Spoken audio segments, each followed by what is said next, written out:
देखो ट्राई किया करो कि सब लोग बिना, मैं रोज़ अनाउंस करता हूँ, ट्राई किया करो कि बिना अनाउंस किए आप लोग 9:30 बजे सब उपस्थित हो जाएं, ठीक, जिससे मैं समय पर आप लोगों का समय न व्यर्थ हो।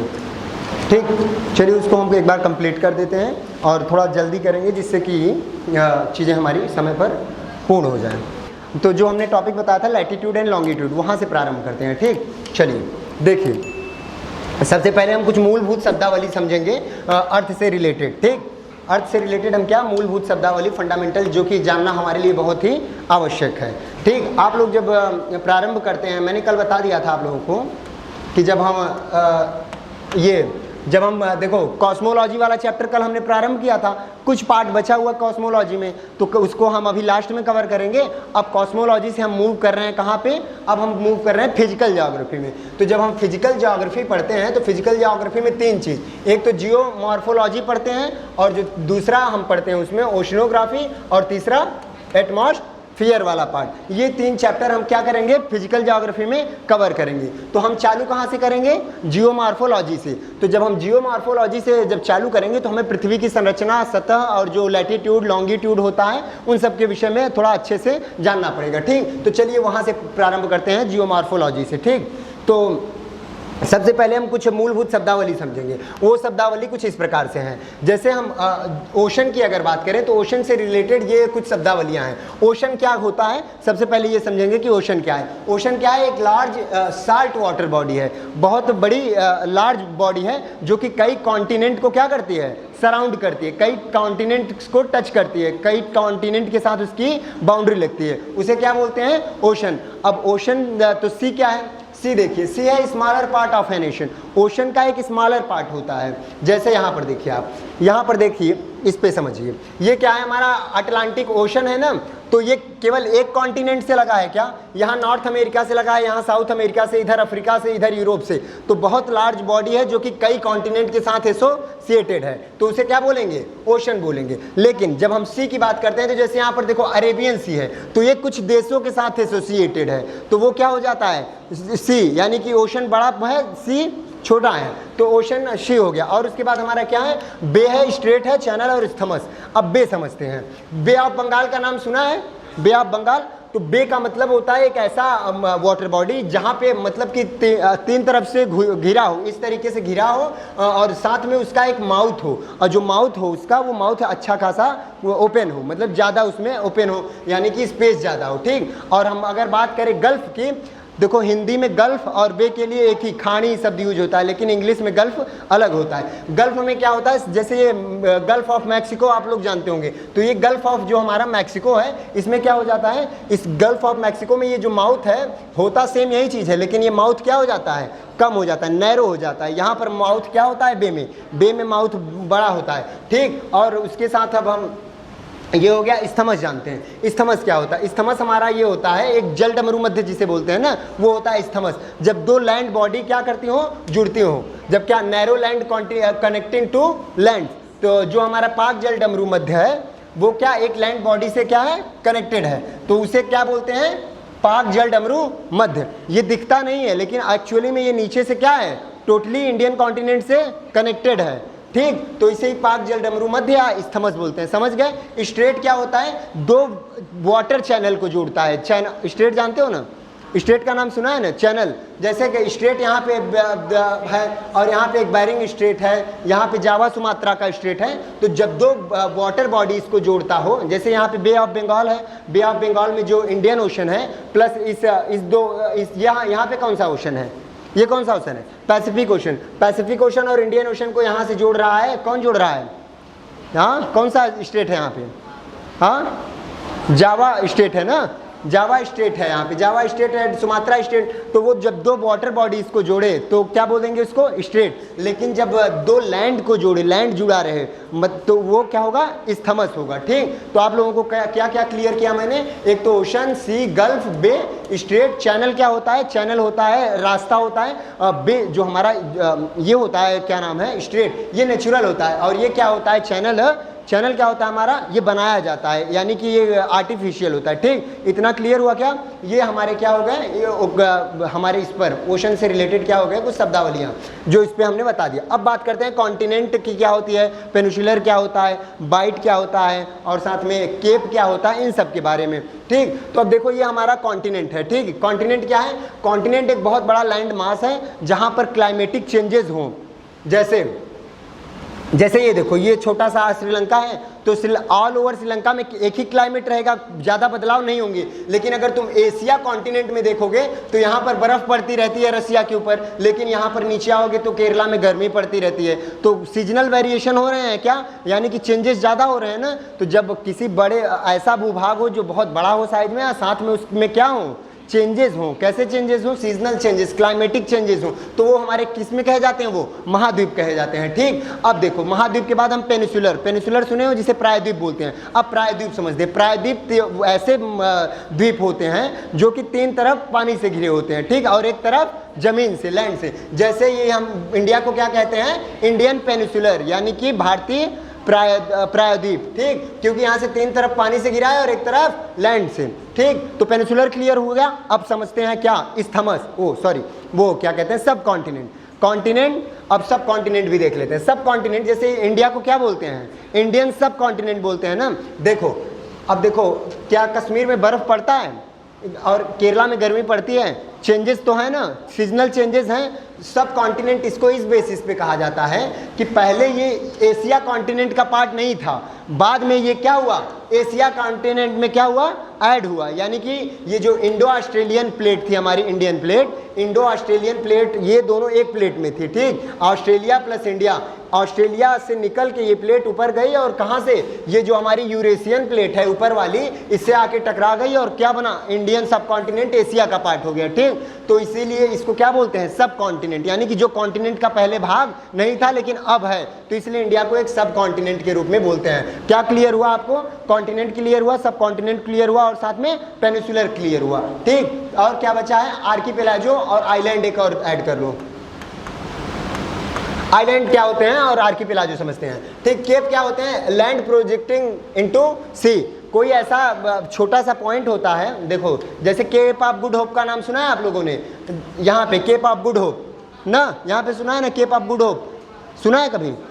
जब यार वो आ रहा था, वास्को डी गामा इधर से आ रहा था, तो यही केप ऑफ गुड होप पर आया था ना।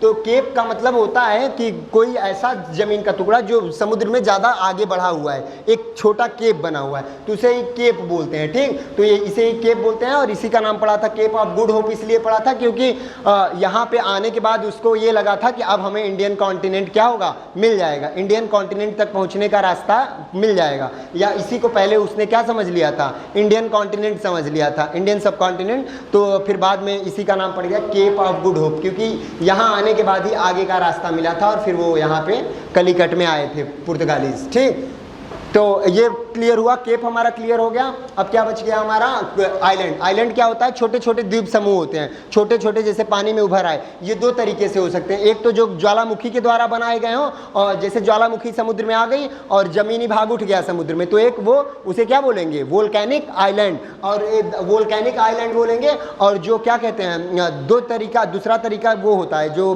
कोरल रिफ्स होती हैं। कोरल जानते हैं ना, जो समुद्र में कोरल रिफ बनती हैं, उसी कोरल रिफ से, तो उसे कोरल आइलैंड बोलते हैं। तो आइलैंड 2 प्रकार के। अब जब यही कोरल आइलैंड एक लाइन से लग जाते हैं ना, तो उसी को बोल देते हैं आर्कीपेलागो। ठीक, जैसे इंडोनेशियन आर्कीपेलागो, जापानीज आर्कीपेलागो, वो क्या है, वो आइलैंड के क्या है, समूह है। जैसे यहाँ पर देखो, ये क्या है, ये जो छोटे छोटे सब बने हैं ना, ये सब क्या है, आर्कीपेलागो हैं। ये जो है जापान आर्कीपेलागो है। ठीक, तो ध्यान रखना, आर्कीपेलागो भी क्लियर हो गया, सारी शब्दावलियाँ क्लियर जितनी यहाँ पे लिखी थी ये क्लियर हो गया। अब आगे बढ़ते हैं, अब देखते हैं हम लैटिट्यूड और लॉन्गिट्यूड। मैं अगर कहूँ आपको, चलो यहाँ से चालू करते हैं, बताओ, मैं कहूँ कि ये ए और ये बी, तो इसका आप लोग कैसे बताओगे कि कहाँ पे है, ये कैसे डिसाइड करोगे कि ए कहाँ पे है, बी कहाँ पे है, कैसे बताओगे? हाँ, इसका लोकेशन बताओ, क्या लोकेशन है? हाँ, तो अगर ये ना बनाया होता मैं केवल ऐसे लिख दिया होता ए, तो मैं पूछता कि बताओ कहाँ पे है इसका ए का लोकेशन, तो कैसे डिसाइड करते? नहीं डिसाइड कर पाते ना। ठीक, तो यही कारण था कि हमारे कुछ काल्पनिक रेखाएं बनाई गई पृथ्वी पर, कुछ खड़ी रेखाएं थी जिन्हें हम लॉन्गिट्यूड बोले, और कुछ लेटी रेखाएं बनाई गई जिन्हें हम क्या बोले, लैटिट्यूड बोले गए। ठीक, तो यही थे हमारे लॉन्गिट्यूड। क्यों? क्योंकि हमें लोकेशन पता करना था, किसी भी चीज का लोकेशन पता करना था, और साथ में क्या और भी क्या यूजेस हैं उसको भी मैं अभी एक्सप्लेन करता हूँ। पहले जो मुझे बेसिक बताना था वो बता दी। अब देखते हैं लैटिट्यूड से चालू करते हैं। लैटिट्यूड होता क्या है? Latitude is the angular distance of a place north और साउथ ऑफ द इक्वेटर। ठीक, भूमध्य रेखा से उत्तर और दक्षिण की कोणीय दूरी को क्या कहते हैं? अक्षांश। ये समझ में आ रहा है क्या क्या बोल रहा है? समझ में आ रहा है? समझ आ रहा है कि नहीं? अब मैं इसको समझा भी देता हूं। ये देख रहे हो ना, ये देखो, अगर मैं, ये हमारा क्या है, पृथ्वी का क्रॉस सेक्शन है। ठीक, ये हमारे पृथ्वी का अगर मैं क्रॉस सेक्शन आपको दिखाऊं तो ये मेरी पृथ्वी का क्रॉस सेक्शन है, यानी कि क्या है, उसका आधा भाग है। ठीक, अब देखो ये हमारा क्या है, 0 डिग्री इक्वेटर हो गया, 0 डिग्री हो गया। ठीक, अब जब हम 0 डिग्री से बोल क्या रहा है, angular distance, angular distance from the place, किधर से, north and south, from the equator, equator से जब हम नॉर्थ, देखो ये हमारा नॉर्थ हो गया, ये हमारा साउथ, दिशा का ज्ञान समझ लो, देखो दिशा का ज्ञान, ये है हमारा नॉर्थ, ये साउथ है, ये ईस्ट है, ये वेस्ट है। कभी भी जरूरत पड़े तो इसी को उठा के वहीं चिपका देना कहीं भी पृथ्वी पर, तो तुम्हें दिशा पता चल जाएगी कि कौन सी दिशा है। ठीक, तो ये नॉर्थ हो गया, ये साउथ हो गया, ये हमारा 0 डिग्री इक्वेटर हो गया। जब ये 0 डिग्री हमारा इक्वेटर हो गया, ये हमारा नॉर्थ और ये साउथ हो गया, तो ये क्या कह रहा है, नॉर्थ की ओर और साउथ की ओर। अगर हम नॉर्थ की ओर जाते हैं, चलो हम नॉर्थ की ओर चले गए भैया, अब कितने डिग्री पर, ये मानो ये हमारा, चलो कुछ कोई एंगल पर चले गए, फिर यहाँ पे हम चले गए, फिर ऐसे हम यहाँ पे चले गए, ऐसे ऐसे करके हम ऐसे गए, और साउथ में भी कह रहा है, साउथ में भी जा सकते हो, तो ऐसे साउथ पे चले गए। ठीक, चले गए ना। अब इन्हीं को हम क्या करेंगे, जैसे सेम इस तरीके से इसको हम क्या करेंगे, मिला देंगे। जब ऐसे हम मिलाएंगे इसको,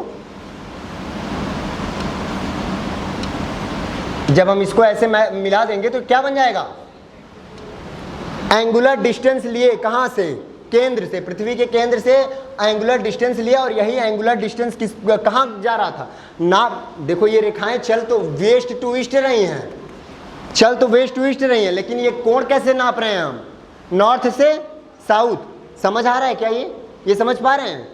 कम समझ में आ रहा है? बताओ बताओ, फिर से बताएंगे। समझ में आया क्या? देखो फिर से बताता हूं।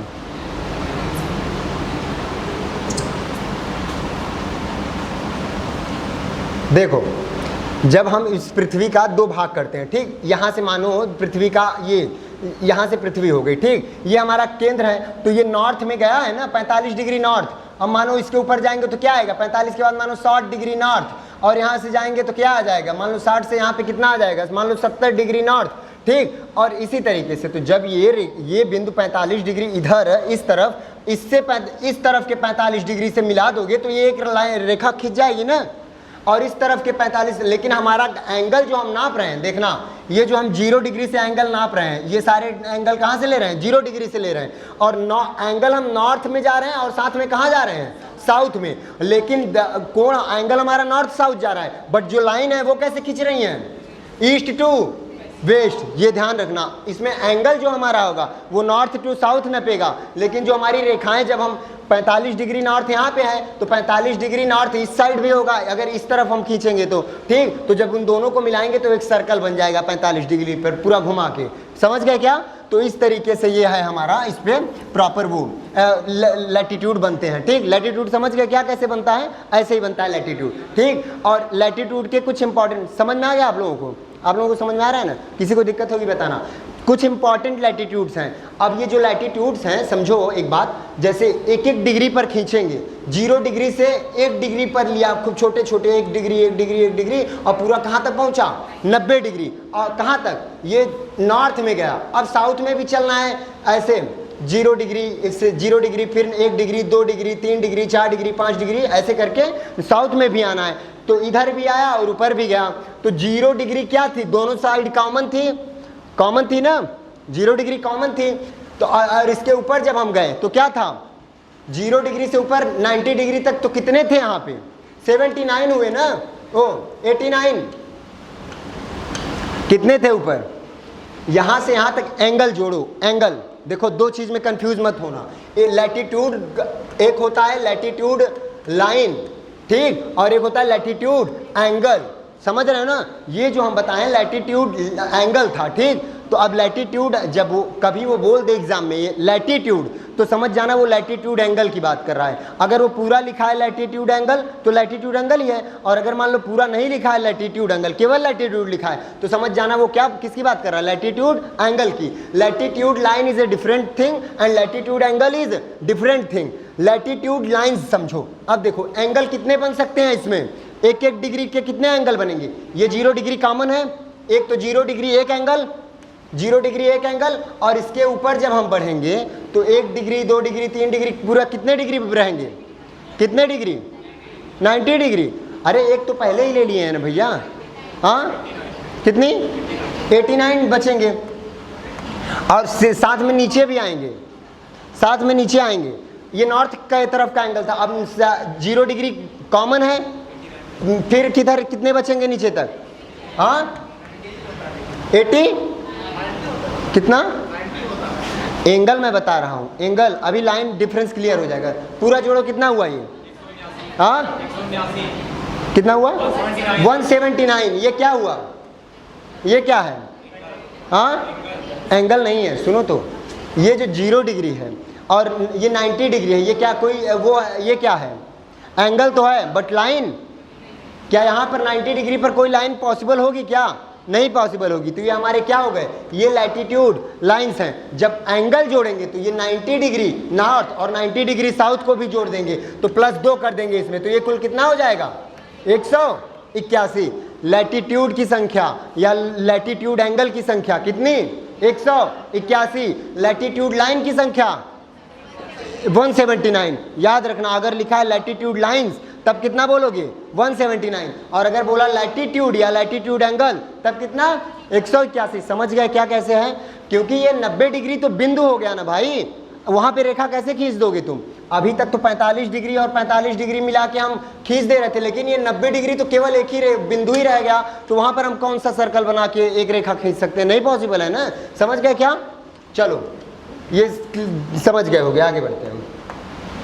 अब देखो कैरेक्टरिस्टिक समझते हैं, इसके कुछ गुणधर्म समझते हैं लैटिट्यूड के, ठीक। Latitude are the imaginary and parallel circle, यानी कि एक दूसरे की क्या होंगी, वो समांतर होंगी। यहाँ लैटिट्यूड एक दूसरे के समांतर होंगी, यहाँ पर दिख रहा होगा आपको कि ये इसके समांतर है, ये इसके समांतर है, ये एक दूसरे के समांतर है, ठीक, एक दूसरे के समांतर होती हैं।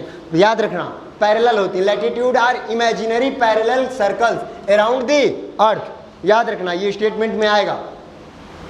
Sorry, they run in the east to west direction, ईस्ट से वेस्ट चलती हैं, लेकिन उनका कोण का माप कैसे होगा, 0 डिग्री से 90 degree north and 0 degree 90 degree to south. यानी कि कोणों का जो हम माप करते हैं तो वो नॉर्थ से साउथ करते हैं, लेकिन जो लाइंस होती हैं वो कैसे ईस्ट से वेस्ट चलती हैं। याद रखना ये लैटिट्यूड में, ये इतने हाई लेवल का कंटेंट है ना, इसको एक बार पढ़ने के बाद ना कभी नहीं पढ़ा होगा कि लैटिट्यूड एंगल और लैटिट्यूड लाइन क्या है। हमेशा लैटिट्यूड लैटिट्यूड पढ़ते थे और 181 रट के, लेकिन आज क्लियर हुआ होगा कि लैटिट्यूड लाइंस भी होती हैं। लैटिट्यूड लाइन डिफरेंट थिंग है, लैटिट्यूड एंगल डिफरेंट थिंग है, ठीक। Equator, the 0 degree is the largest latitude, सबसे बड़ा लैटिट्यूड कौन सा होगा, जो 0 डिग्री वाला होगा, बीच वाला, ठीक। और सबसे छोटा कौन होगा, एक पॉइंट फॉर्मेट में 90 degree north and 90 degree south, ठीक। All the length of the latitude decreases from the equator towards pole.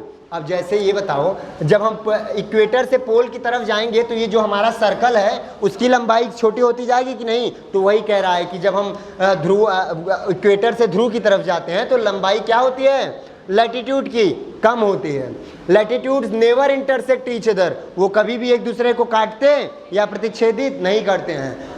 अब ये सब याद रखना, ये सब सेंटेंस के फॉर्मेट में आएगा, याद रखना। The distance between the two consecutive latitude is approximately 111 kilometre. ये क्या कह रहा है, ये कह रहा है कि ये लैटिट्यूड प्लस ये लैटिट्यूड, दो लैटिट्यूड के बीच का जो अप्रॉक्स डिस्टेंस होगा वो 111 किलोमीटर होगा, ठीक। दो लैटिट्यूड के बीच का जो डिस्टेंस होगा कितना होगा, 111 किलोमीटर, ठीक। ये हो गया।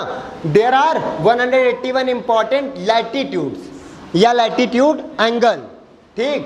1 equator plus 90 north and 90 south. और जब लैटिट्यूड लिखा है इसका मतलब लैटिट्यूड एंगल, और जब ये लिख दे क्या नाम है लैटिट्यूड लाइन बोलेगा तो क्या रहेगा 179, याद रखना, इसमें नहीं लिखा हूं मैं। एनसीईआरटी जो मानता है 189 ही मानता है, वो 181 ही मानता है, ठीक 181, ठीक लैटिट्यूड एंगल। और जो हमने वो बताया वो लैटिट्यूड लाइन भूलना मत यार, यहाँ पे कंफ्यूज मत हो जाना। यहाँ पर कंफ्यूज हो जाओगे ना तो मतलब किसी दूसरे को भी बताओगे तो वो भी कंफ्यूज हो जाएगा, जब तक यहाँ से समझाओगे नहीं। आप लोग इधर देखिए, ठीक है। Latitude divides the earth into the north and south hemisphere. Hemisphere माने अर्धगोला होता है, पढ़े हो ना।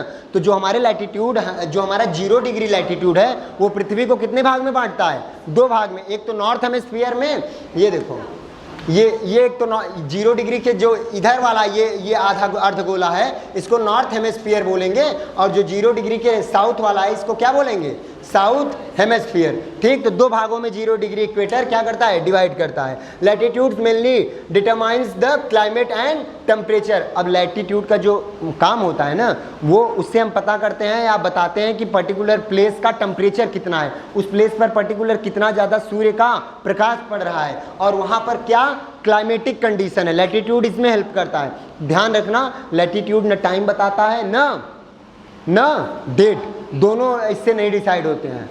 और किससे डिसाइड होंगे, वो लॉन्गिट्यूड से। अभी आगे पता चल जाएगा, याद रहेगा ना। लैटिट्यूड क्लाइमेट और टेम्परेचर उस जगह का बताता है, ठीक। सीजनल रेनफॉल उस लैटिट्यूड पर कितना हुआ और उस पर्टिकुलर लैटिट्यूड पर सेम रहेगा टेम्परेचर, उस पर्टिकुलर लैटिट्यूड पर सेम रहेगा बारिश, ठीक। तो इसीलिए लैटिट्यूड बनाए जाते हैं, ठीक। Day length, season, vegetation, rainfall and agriculture, ये सब क्या बताता है, लैटिट्यूड से रिलेटेड होता है, ठीक। क्वेश्चन देगा कि लैटिट्यूड क्या क्या डिटरमाइन करता है, क्लाइमेट, टेम्परेचर, डे लेंथ, और एक डाल देगा उसमें टाइम। समझ गए। तो क्या हो जाएगा, गलत, टाइम गलत हो जाएगा, यानी कि टाइम नहीं, क्योंकि टाइम किससे डिसाइड होगा, लॉन्गिट्यूड से। ध्यान रखना। Latitude are also called parallels of latitude, इन्हें पैरेलल्स ऑफ लैटिट्यूड के नाम से भी जानते हैं या पैरेलल भी कहते हैं, क्योंकि एक दूसरे के समांतर होते हैं, ठीक। Latitude is used to GPS navigation, elevations and mapping and क्या कहते हैं, सर्वे। ये जो हमारा लैटिट्यूड होता है और किस काम में आता है, वो आता है जीपीएस यानी कि जियोग्राफिकल पोजिशनिंग सिस्टम, उसमें यूज होता है। नेविगेशन, जो हमारे फ्लाइट्स उड़ते हैं या जो हमारे जनरल नेविगेशन होता है उसके बारे में, ठीक। एविएशन इंडस्ट्री, एविएशन जो हमारा फ्लाइट्स उड़ाई जाती है वहाँ पे यूज किया जाता है, मैपिंग में, सर्वे में, ठीक। इसका मैंने यूज बता दिया। ये कैरेक्टरिस्टिक फीचर थे, बहुत इंपॉर्टेंट हैं कैरेक्टरिस्टिक फीचर, ये एग्जाम में जरूर आते हैं, चाहे सीडीएस हो चाहे एनडीए हो, किसी भी एग्जाम में देखना इससे क्वेश्चन जरूर आता है। अब देखो कुछ इंपॉर्टेंट लैटिट्यूड देखेंगे हम, ठीक, जिसके डिसीजन उनको इसलिए इंपॉर्टेंट बनाया गया है कि जो हमारा सूरज होता है ना, वो सूरज हमारा 23.5 डिग्री नॉर्थ और 23.5 डिग्री साउथ, इसी के बीच में रहता है, न इससे बाहर जाता है न इससे नीचे जाता है, ठीक। तो इसीलिए इसको एक इंपॉर्टेंट लाइन बना दिया गया, क्या, ट्रॉपिक ऑफ कैप्रिकॉर्न और ट्रॉपिक ऑफ कैंसर, यानी कि वो ट्रॉपिक जहाँ पर सूरज ऊपर जाता है, फिर यहाँ से देखो ऐसे चलता है सूरज नहीं चलेगा, मतलब पृथ्वी 23.5 डिग्री अपने अक्ष से झुकी है, 23.5 डिग्री अपने अक्ष से झुकी है ना, तो ये जो मेन लाइन है उससे 23.5 डिग्री झुकी है। तो उसी के कारण जो सूरज होता है, जब ये अभी आगे सीजनैलिटी वाला चैप्टर है उसमें बताएंगे, तो सूरज पहले देखो, पहले 3 महीने ऊपर चढ़ेगा, फिर 3 महीने नीचे आएगा, फिर यहाँ से फिर नीचे जाएगा, फिर 3 महीने आएगा। तो ऐसे ऊपर नीचे लगा रहता है सूरज का, ठीक। अभी हम आगे इसको और बढ़िया से समझाते हैं। और ये इसलिए बनाए गए हैं जो कि कहाँ, क्योंकि इन्हीं पर सूरज की प्रकाश की लंबवत किरण पड़ती है, इसी एरिया में। और सब जगह सूरज की क्या पड़ेगी, स्लेंट पड़ेगी, सीधी प्रकाश की किरण नहीं पड़ेगी। इसलिए 23.5 डिग्री नॉर्थ को क्या बोलते हैं, ट्रॉपिक ऑफ कैंसर। ये 0 डिग्री को क्या बोलेंगे, भूमध्य रेखा। और इसका इंपॉर्टेंस क्या है, लार्जेस्ट लैटिट्यूड, सबसे बड़ा है। 23.5 डिग्री नॉर्थ को कर्क रेखा, ट्रॉपिक ऑफ कैंसर, ये पासेस थ्रू द इंडिया, केवल एक ऐसी कर्क रेखा जो कि इंडिया से पास होती है, ठीक, इंडियन सब कॉन्टिनेंट से। 23.5 डिग्री साउथ को क्या बोलेंगे, मकर रेखा, tropic of Capricorn, southern tropics है, यानी कि ये सदर्न में है, सदर्न हेमिस्फीयर में है। और 66.5 डिग्री क्या है, आर्कटिक सर्कल या आर्कटिक वृत्त, ये हमारा 66.5 डिग्री आर्कटिक वृत्त। और ये हमारा नॉर्थ पोल है, ये हमारा क्या है, अंटार्कटिक सर्कल, और ये हमारा साउथ पोल है। इसे फ्रीज्ड जोन बोलते हैं। 66.5 डिग्री के बाद जो जोन होता है, जो 66.5 डिग्री से लेकर 90 डिग्री तक, वो उसको क्या बोलते हैं? फ्रीज्ड जोन या परमाफ्रॉस्ट एरिया। परमाफ्रॉस्ट यानी कि जो परमानेंटली फ्रॉस्ट यानी कि फ्रीज हो, दोनों जगह होता है। ठीक, 66.5 डिग्री इधर से लेके नॉर्थ 90 डिग्री तक। ठीक, तो ये समझ में आया क्या? ये बीच में हमारा 0 डिग्री इक्वेटर था, 23.5 degree north tropic of cancer था, 66.5 डिग्री क्या था? आर्कटिक सर्कल था, 90 डिग्री नॉर्थ पोल था, याद रखना। और 0 डिग्री के बाद यहाँ पे 23.5 डिग्री साउथ पे ट्रॉपिक ऑफ कैप्रिकॉर्न था, और इसका जो 66.5 डिग्री पर था साउथ में वो अंटार्कटिक था, 90 डिग्री साउथ में क्या था हमारा? South pole. ठीक, और इस वाले एरिया को क्या बोलते हैं? टेराइड जोन, जहां पे प्रकाश की लंबवत प्रकाश की किरण पड़ती है। और यहाँ पे इसको क्या बोलते हैं? साउथ टेम्परेट जोन, इसे नॉर्थ टेम्परेट जोन और इसे फ्रीज्ड जोन। ध्यान रखना, ये समझ आया क्या? ये आगे बढ़े, चलो आगे देखो। अब हम इक्वेटर के बारे में समझते हैं। इक्वेटर जो 0 डिग्री है हमारा, ठीक, लार्जेस्ट लैटिट्यूड है जो कि हमारा 0 डिग्री लैटिट्यूड, डिवाइड्स अर्थ को 2 भाग में बांटता है, एंड सदर्न हेमिस्फीयर में, और ये बता दिया है पहले। इंपॉर्टेंस क्या है इसका? हाईएस्ट इंसोलेशन, क्योंकि सूरज की प्रकाश सबसे ज्यादा लंबवत यहीं पड़ती है। यहाँ देखो, जैसा कि मैंने बताया, ये पृथ्वी है और ये हमारा 0 डिग्री इक्वेटर है और ये हमारा सन है। तो जब सन 23.5 डिग्री ऊपर और ये 23.5 डिग्री हो गया और ये 23.5 डिग्री कितना हो गया? साउथ हो गया, साउथ हो गया, ये नॉर्थ हो गया, और इसी के बीच में हमारा सूरज घूमता है। तो सबसे ज्यादा बार सूरज की फ्रीक्वेंसी कहाँ जाएगी? 0 डिग्री पर, यानी कि ऊपर जाएगी तब भी सूरज, नीचे आएगा तब भी सूरज, साउथ में जाएगा तब भी सूरज से 0 डिग्री से जाना पड़ेगा, नॉर्थ से जाएगा तब भी। तो सबसे ज्यादा यहाँ पर क्या करेगा? Highest insolation. इंसोलेशन माने इनकमिंग सोलार रेडिएशन, आने वाली जो सूरज की प्रकाश की किरणें हैं सबसे ज्यादा कहाँ मिलेंगी? 0 डिग्री इक्वेटर पर। इसीलिए वहाँ पे सबसे ज़्यादा वर्षा होती है, वहाँ पर सबसे ज़्यादा वर्षा होती है, इसलिए वहाँ पे रेन फॉरेस्ट बनते हैं, डेंस फॉरेस्ट होते हैं, हैवी रेनफॉल होते हैं। और जहाँ पे वर्षा ज़्यादा होगी, पेड़ पौधे ज़्यादा होंगे, वहाँ पे बायोडाइवर्सिटी, जैव विविधता अलग होगी, यानी कि बहुत सारे जीव जंतु पाए जाएंगे वहाँ पे। रेगिस्तान में पाए जाएंगे क्या जीव जंतु? क्योंकि वहाँ वर्षा ही नहीं होती है, ज़्यादा वर्षा नहीं होगी, तो वहाँ पे जीव जंतुओं की प्रजाति कम मिलेंगी। ठीक, इक्वेटर 3 कॉन्टिनेंट से होता है और 3 ओशन से पास होता है। साउथ अमेरिका से पास होगा, अफ्रीका से पास होगा और एशिया। 3 कॉन्टिनेंट से जाता है। कौन कौन से? South America, Africa and Asia. जो हमारा इक्वेटर होगा वो कहाँ कहाँ से जाएगा? ये देखो इधर देखो, एशिया हमारा जो इक्वेटर है वो कहाँ से जा रहा है? एक तो साउथ अमेरिका से जा रहा है क्या? ये देखो साउथ अमेरिका से जा रहा है, दूसरा अफ्रीका से जा रहा है, और तीसरा कहाँ से जा रहा है? एशिया। इंडोनेशिया वाला पार्ट एशिया में आता है ना, तो 3 कॉन्टिनेंट से जाता है। ठीक, और कितने ओशन से जा रहा है? 3 ओशन से। कौन कौन ocean? Pacific Ocean, Atlantic Ocean और Indian Ocean. 3 ocean plus 3 continent से होके गुजरता है हमारा, याद रखना इतना। अब लैटिट्यूड समझ में आए? क्लियर? एंगल कहाँ से जाता है? एंगल कैसे नापते हैं? North south line. लैटिट्यूड जो हमारे चलते कैसे हैं? वेस्ट टू ईस्ट रन करते हैं। और लैटिट्यूड लाइन की संख्या कितनी है? 179, और लैटिट्यूड की 181। क्लियर है ना इतना? ठीक है क्या? अब ठीक है? समझा नहीं? क्या कह रही हैं आप? अच्छा, अब ठीक है क्या?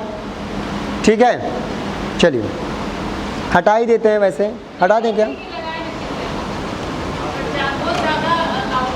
कोई बात नहीं, चलिए लॉन्गिट्यूड देखते हैं हम। क्या है हमारा ये? लॉन्गिट्यूड। लॉन्गिट्यूड क्या है? देशांतर। देश longitude is the angular distance east और west of the prime meridian. Prime meridian समझ रहे हैं? 0 डिग्री वाला जो है। अब देखो ये जो हमारा 0 डिग्री वाला होता है इसको हम क्या बोलते हैं? प्राइम मेरिडियन बोलते हैं। और देखो इनकी संख्या कितनी होती है अभी मैं बताता हूँ, इसको समझो पहले कि ये चलता कैसे है हमारा प्राइम मेरिडियन। इसका मैंने एक वो ऐड किया है। हाँ, आवाज़ कम आ रही है? अब ठीक है क्या? ठीक है यार, ध्यान दो यार, टाइम वो मत वेस्ट करो, टाइम अपने पास वैसे भी नहीं रहता है। आप लोग 10:11। चलो ख़त्म करते हैं इसको जल्दी से। क्या होगा ये हमारा लॉन्गिट्यूड? क्या होगा लॉन्गिट्यूड? क्या होगा? Longitude is angular distance east से वेस्ट। जो हम अभी तक उसमें क्या ले रहे थे? एंगुलर डिस्टेंस नॉर्थ से साउथ। यहाँ पे लॉन्गिट्यूड में क्या लेंगे, ईस्ट से वेस्ट, लेकिन ये चलेंगी कैसे, रन कैसे, नॉर्थ से साउथ, ये नॉर्थ से साउथ हमारी जाएंगी, लेकिन जब हम डिस्टेंस इनकी लेंगे, देखो इसको ऐसे समझो, जैसे मैंने इसका क्रॉस सेक्शन लिया और ऐसे देखो, ये हमारा केंद्र हो गया और ये हमारा क्या हो गया, 0 डिग्री हो गया। अब हम केंद्र से कहाँ जा रहे हैं, क्या बोल रहा है, ईस्ट और वेस्ट, डायरेक्शन ऐसे होता है, ईस्ट वेस्ट, सॉरी ईस्ट, ये नॉर्थ, ये साउथ, तो ये हमारा क्या है, वेस्ट है, ये हमारा क्या है, ईस्ट साइड है। तो ये 0 डिग्री, अब हम एंगल कहाँ जाएंगे, चलो भैया ईस्ट कह रहा है तो लो ईस्ट ले गए 45 डिग्री, फिर ऐसे ले गए, ऐसे ले गए, 0 यहाँ कहाँ से, 0 डिग्री से यहाँ से कहाँ तक जाएगा, ये पूरा 180 डिग्री तक जाएगा, यहाँ से यहाँ तक फिर जाएगा, ठीक है ना। और फिर इसको क्या करेंगे हम, पोल के साथ क्या करेंगे, मिला देंगे। जब इसी एंगल को हम पोल के साथ मिलाएंगे, इन्हीं एंगल्स को, ये 0 डिग्री वाला, अब मानो एक और ऐसे बना है, अब जैसे ये बना है ना, ऐसे ठोर ऊपर बना के चिपका दो तो ऐसे बन के मिल जाएगा। समझ में आया क्या, क्लियर आया क्या। तो ये केंद्र से हम ले रहे हैं वेस्ट से ईस्ट, वेस्ट से ईस्ट, या तो वेस्ट में जाएंगे या ईस्ट, दोनों तरफ, ठीक। तब क्या बनेगा हमारा, लॉन्गिट्यूड। क्लियर हो रहा है क्या, हाँ क्लियर हो जाना चाहिए, लॉन्गिट्यूड। और ये रन कैसे करेंगी, नॉर्थ से साउथ। कोई डाउट है क्या, समझ में आ रही है ना चीज़ें, हाँ समझ में आनी चाहिए। कैरेक्टरिस्टिक ऑफ लॉन्गिट्यूड, अब इसके कैरेक्टरिस्टिक्स को देख लेते हैं। Longitudes are imaginary semi circle, वो क्या थे, वो क्या थे, वो पूरे सर्कल थे, ये सेमी सर्कल है। सेमी सर्कल क्यों है, क्योंकि देखो इनको ऐसे अगर इसको हम खोल दें, अगर पूरा ऐसे खोल दें और एक पेपर पर वो कर दें जैसे यहाँ पे है, तो ये केवल एक सेमी सर्कल है, यानी कि इसके जस्ट पीछे वाला, मान लो ये 0 डिग्री है तो इसके जस्ट पीछे वाला क्या होगा, 180 डिग्री होगा, यानी कि 180 डिग्री होगा। और मान लो ये 179 डिग्री है ये, तो इसके जस्ट पीछे वाला क्या होगा, हाँ 1 डिग्री होगा। ध्यान रखना सेम नहीं होंगे, इसमें सेम नहीं होंगे। अगर ये 0 डिग्री है तो इसके पीछे वाला 180 डिग्री, 179 है तो वो 1 डिग्री, या इधर 2 डिग्री है तो उधर 178। समझ गए क्या, कैसे कह रहा हूँ, क्लियर हुआ है ना, माइंड में इमेजिनेशन करना है, ठीक। अब देखो ये क्लियर हुआ, आगे बढ़ते हैं हम। कैरेक्टरिस्टिक इमेजिनरी सेमी सर्कल है, वो पूरे सर्कल थे, ये इमेजिनरी है। नॉर्थ से साउथ चलते हैं, चलते कैसे हैं, नॉर्थ से साउथ, लाइन नॉर्थ से साउथ चलेगी, बट एंगल कैसे नपेंगे, वेस्ट से ईस्ट या ईस्ट से वेस्ट, ऐसे कह सकते हैं। They run into north and south direction. The measure of the 0 degree, measure angle का मेजरमेंट कहाँ से, 0 से 180 ईस्ट एंड 0 से 180, उसमें 0 से 90 नॉर्थ, 0 से 90 साउथ। याद रखना इसमें डिफरेंसेस हैं। इसमें there are 360 latitudes, longitudes total कितने हैं 360, और लाइन कितनी है लैटिट्यूड लाइंस, हाँ बताओ, इसमें 180 और बताओ 360, क्लियर है ना। अच्छा आप लोग और लोग सोच के बताओ ना भाई, ये 0 डिग्री है और 0 के जस्ट पीछे वाला 180 डिग्री है, तो कितनी होंगी, 180 इधर गया होगा और 180 तो इधर भी गया होगा ना।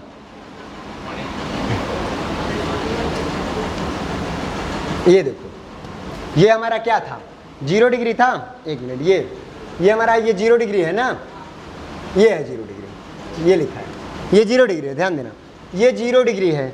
0 डिग्री से यहाँ तक हम कहाँ तक आए, 180 डिग्री तक आए, कहाँ 180 डिग्री ईस्ट और 180 डिग्री वेस्ट, वही पॉइंट है, 180 है। तो यहाँ से 1 degree 2 degree 3 degree 4 degree 5 degree 6 degree पर ऐसे बनाते हुए 180 डिग्री आए, और इधर से भी जब हम सेम करते हुए आए 180 डिग्री, फिर यहाँ पर हम कहाँ पहुँचे, उसी 180 डिग्री पर पहुँचे। अब जैसे ये देखो, ये पेपर देखो, हाँ सेमी है ना, सेमी तो है। देखो अब इसको देखो, अगर मैं ऐसे इसको घुमा के और ऐसे बना दूं तो ये वाली, ये तो लाइन सेमी ना हो जाएगी, ये वाली लाइन सेमी हो जाएगी। वही चीज़ है कि ये पृथ्वी पर इसी को उठा के ऐसे चिपका दो पृथ्वी पर ऐसे, तो ऐसे ये वाली लाइन सेम हो जाएगी। ये वाली जो ये यहाँ का किनारा है और यहाँ का किनारा, ये एक ही किनारा हो जाएगा 180। तो जब हम इधर 0 डिग्री से इधर 180 गए और 0 डिग्री से इधर 180 गए, तो पूरे 360 कोण बनते हैं हमारे, ठीक, याद रखना। कोण 360 और 360 लाइन भी, ध्यान है ना, समझ में आया क्या, कोई कंफ्यूजन तो नहीं हो रही यार?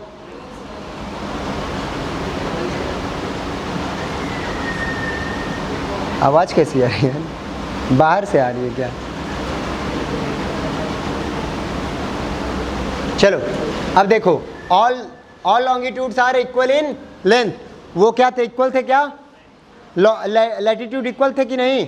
नहीं थे ना, हाँ ध्यान रखना, ये क्या हैं, इक्वल होंगे और सेमी सर्कल होंगे, ठीक, और चलेंगे कैसे, ध्रुवों से चलेंगे, ठीक, तो सारे सेमी सर्कल कहाँ जाके मिलेंगे, लॉन्गिट्यूड पोल्स पे जाके मिलेंगे, ठीक। The maximum distance between the two longitudes is at the equator, सबसे ज़्यादा डिस्टेंस कहाँ होगा उनके बीच में, इक्वेटर पर होगा, और the distance between longitudes decreases towards the pole. अब देखो यहाँ पर देखो, सबसे ज़्यादा डिस्टेंस यहाँ होगा कि नहीं, इक्वेटर पर सबसे ज़्यादा डिस्टेंस है ना, ये हमारे एक लैटिट्यूड है, ये दूसरा लॉन्गिट्यूड है, तो दो लॉन्गिट्यूड, और जैसे जैसे ऊपर जा रहे हैं तो डिस्टेंस कम होती जा रही है कि नहीं, और ध्रुव पर पहुँच के क्या हो जा रहा है, ये जीरो हो जा रहा है, तो यानी कि ध्रुवों पर बढ़ते समय लॉन्गिट्यूड के बीच का डिस्टेंस कम होगा और इक्वेटर पर मैक्सिमम होगा, यही बोला। All the poles at the pole all longitudes converge into one point, यानी कि जाके कहाँ पे, पोल्स पे कन्वर्ज हो जाते हैं, ठीक। वहाँ से दिख रहा है आपको, अगर नहीं दिख रहा होगा तो इधर बैठ जाइएगा। Longitudes divide the earth into eastern and western hemisphere, जो हमारा लैटिट्यूड था वो नॉर्थ और साउथ में बांट रहा था, अब ये जो हमारा लैटिट्यूड लॉन्गिट्यूड है ये हमारा ईस्ट और वेस्ट हेमिस्फीयर में, 0 डिग्री से उधर वेस्ट, यानी कि 0 डिग्री के उधर जो भी देश पड़ते हैं उन्हें हम क्या बोलते हैं, वेस्टर्न कंट्रीज़, और वेस्ट वाले हमको क्या बोलते हैं, ईस्टर्न कंट्रीज़। तो हम लोग कहते नहीं पश्चिमी सभ्यता फॉलो कर रहा है, बड़ा वेस्टर्न कल्चर फॉलो कर रहा है, यानी कि 0 डिग्री के उधर का लोग है, ठीक। तो वही बात कह रहे हैं ये कि longitude is mainly used for the time calculation, याद रखना ये mainly used for the time calculation and date के लिए। द प्राइम मेरिडियन यानी कि 0 degree passes through the Greenwich London United Kingdom में, ठीक, जो 0 डिग्री होता है वो हमारा यूनाइटेड किंगडम के ग्रीनविच से पास होता है, ठीक, और जो हमारा 180 डिग्री है वो कहाँ से अप्रॉक्सीमेटली कहाँ से होता है, पैसिफिक ओशन से। वो ये जो 0 डिग्री है हमारा वो टाइम डिसाइड करता है, उससे हम टाइम निर्धारित करते हैं। जो 180 डिग्री लॉन्गिट्यूड है उससे क्या हम डिसाइड करते हैं, डेट, इंटरनेशनल डेट लाइन, और इंटरनेशनल डेट लाइन केवल पैसिफिक ओशन से जाती है, किसी देश से नहीं जाती है। क्यों, रीज़न पता है, दो टाइम पीरियड, अगर किसी देश से डेट लाइन के अगर वेस्ट में गए तो क्या होगा, डेट चेंज हो जाएगा, और ईस्ट में गए तो डेट चेंज हो जाएगा, ठीक। तो उससे क्या होता है कि देश को अवॉइड करते हैं, यानी कि क्या, नहीं तो एक ही देश से लेके जाते, इसीलिए वो जिग जैग लाइन है, अगर देश से लेके जाते तो एक देश में 2 डेट हो जाती, ठीक। यही रीज़न था कि उसको हम केवल ओशन से ले गए। Longitude is essential for the GPS navigation, aviation, mapping and the, अब देखो लॉन्गिट्यूड और लैटिट्यूड दोनों मिल के जीपीएस, नेविगेशन और क्या एविएशन इनमें काम देती हैं, लेकिन टाइमिंग और डेट के लिए मेनली कौन काम में आता है, केवल लॉन्गिट्यूड। 0 डिग्री लॉन्गिट्यूड किसके लिए, टाइम के लिए, और 180 डिग्री डेट के लिए। उसी को क्या बोलते हैं, प्राइम मेरिडियन, प्रधान यामोत्तर रेखा, और इसको क्या बोलते हैं 180 डिग्री को, हाँ, इंटरनेशनल डेट लाइन, अंतरराष्ट्रीय तिथि रेखा। क्लियर क्या इतना? अब आगे चलते हैं टाइम और डेट के बारे में। इंडियन स्टैंडर्ड टाइम कहाँ से गुजरता है,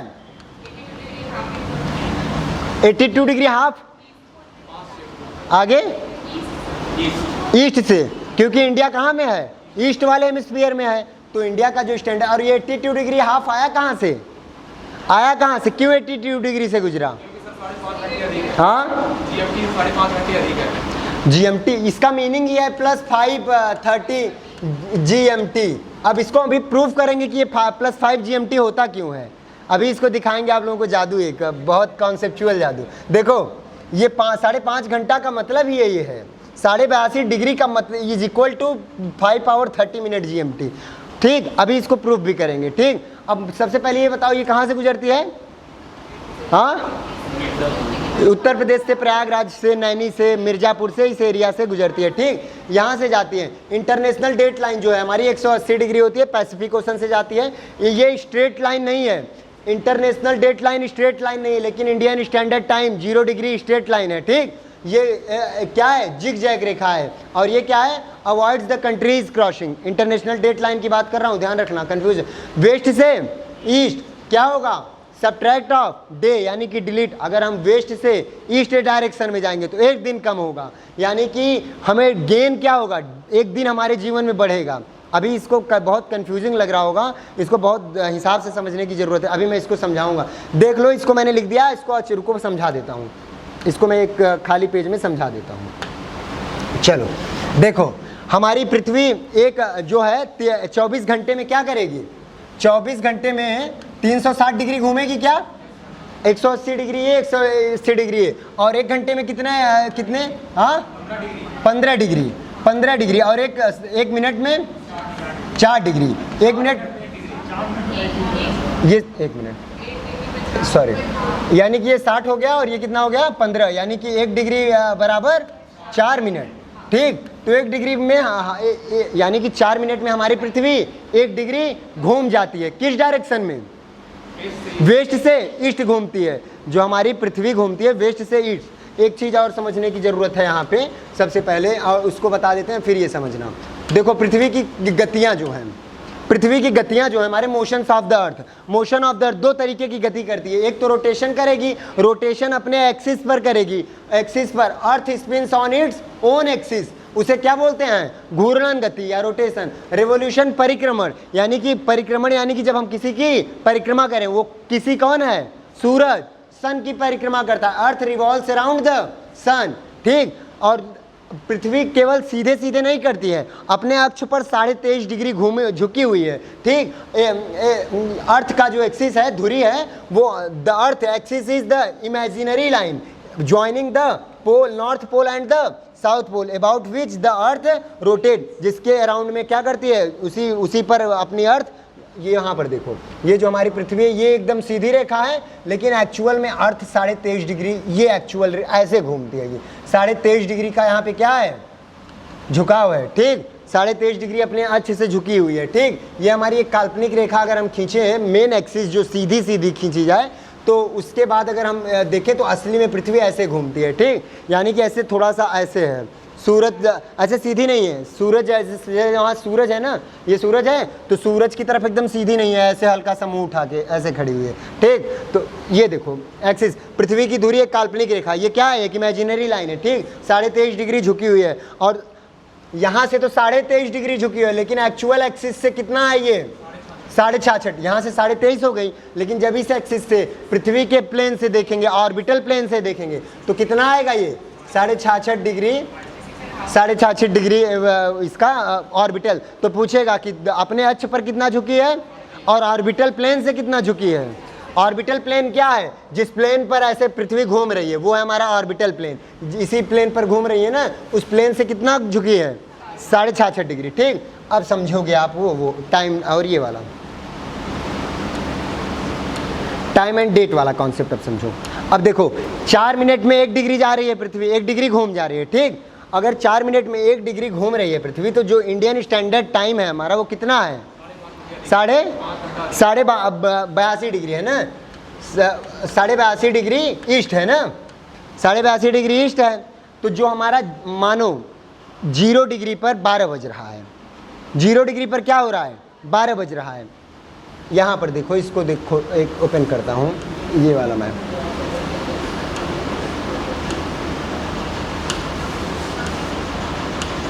ये देखो, ये हमारा 0 डिग्री था और इस पर मानो 0 डिग्री 12 बज रहा है, ठीक। 12 बजे का दोपहर हो रहा है, ठीक, 12 बजे नून, ठीक। तो ये इस समय का समय हो रहा है, ठीक। अब देखो जब यहाँ पर 12 बज रहा है, यानी कि 12 जहाँ बज रहा है वहाँ पर सूर्य क्या है, एग्जैक्ट सन है, यानी कि ओवरहेड सन है, लंबवत है वहाँ पे। यानी कि सूर्य इस समय कहाँ चमक रहा है, जहाँ 12 बजेगा वहाँ पर क्या होगा भैया, ये बताओ। सूरज हम कहते हैं कि ईस्ट से उगता है ना, उगता ईस्ट से नहीं है, सूरज वहीं रहता है, पृथ्वी हमारी वेस्ट से ईस्ट डायरेक्शन में क्या करती है, घूमती है। तो पृथ्वी जब ऐसे घूम के जाती है तो हमारा ईस्ट वाला ऐसे पोर्शन सबसे पहले दिख जाता है, तो सबसे पहले जापान पड़ जाता है। और हमारा जो इंटरनेशनल डेट लाइन है यहाँ पे है, और सबसे पहले जैसे ही सूरज यहाँ पे जापान पड़ता है तो इसीलिए कहते हैं जापान में सबसे पहले सवेरा होता है, बोलते हैं ना, क्योंकि हमारे से भी तो ईस्ट में है जापान।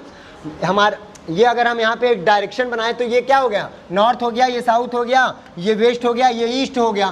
तो इधर सन है हमारा और पृथ्वी ऐसे घूम रही है, तो सन इधर पड़ रहा है, तो सन यहाँ पे खड़ा है, पृथ्वी घूमती जा रही है, घूमती जा रही है। तो कुछ देर पे सन यहाँ रहेगा, फिर कुछ देर बाद सन यहाँ पहुँचेगा, ऐसे ऐसे ऐसे पूरा हो जाएगा। तो यानी कि एक दिन 24 घंटा पूरा हुआ। ठीक, समझे क्या, समझ रहे हो मैं कैसे बता रहा हूँ ना, ध्यान देना जरूरी है चीज़। ठीक, अब अगर यहाँ पर देखो 12 बज रहे हैं, ठीक, दोपहर का 12 बज रहा है, यानी कि सूरज यहाँ पर है।